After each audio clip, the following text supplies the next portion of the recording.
So yung nangyari po kasi, yung mga nilista po niya, ginawa po niya, pinapunta niya po sa bahay. Siyempre, nag-iskandalo po. Sa totoo lang po, Ikaw ang Kaya ka itinuro. pinapunta sa inyo sa bahay niyo dahil sa akin, kahiyan ang ginagawa. O bakit di rin ba kahiyan yung ginawa niyo? Kahiyan din. Di Parehas lang tayo. Hindi na ako nasinda. Dahil parehas lang. Saan niya ba ako nakalista? Hindi rin ako nakakuha. Okay. Ako. Bakit? Okay, kung kayo ay inutusan lang ni Kapitan o nung tao ni Kapitan na sinasabi niyong kanang kamay, Axel at Dayan, bakit hindi niyo yon nilinaw kay Jack at saka kay Cathy? Masyado lang po kasi sila, masyado sila. Para ang mga taong yon na naniningil ay direktahang papuntahin kay Kapitan nang hindi kayo ang iniistorbo. Inaapo na po kasi nila kami. Gusto nila agad-agad makuha yung pera. Wala pa po sa amin. Ako nga po, ma'am eh. Agad na kinukuha namin ng pera. Naghintay kami ng 10 days. O bakit po, nakantay naman ako ba?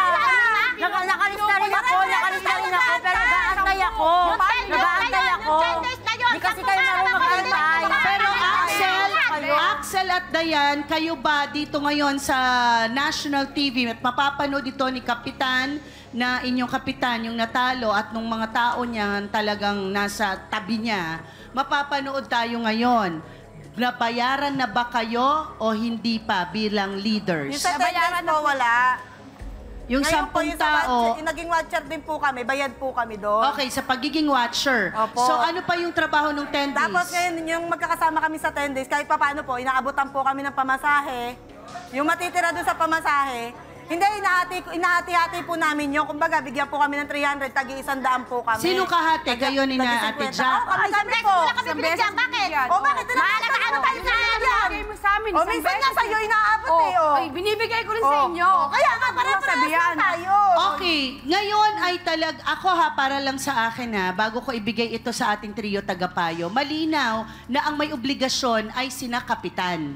Okay, pero dapat naging malinaw kina Ate Cathy at kay Ate Jack na Dayan at Axel, sinabi nyo yan na anuman at hindi pa makakapagbigay, kay Kapitan kayo pumunta, diba? Kasi kawawa din naman Ate Cathy, Ate Jack na sila ang ngungut-ngutin ninyo, yung mga tao.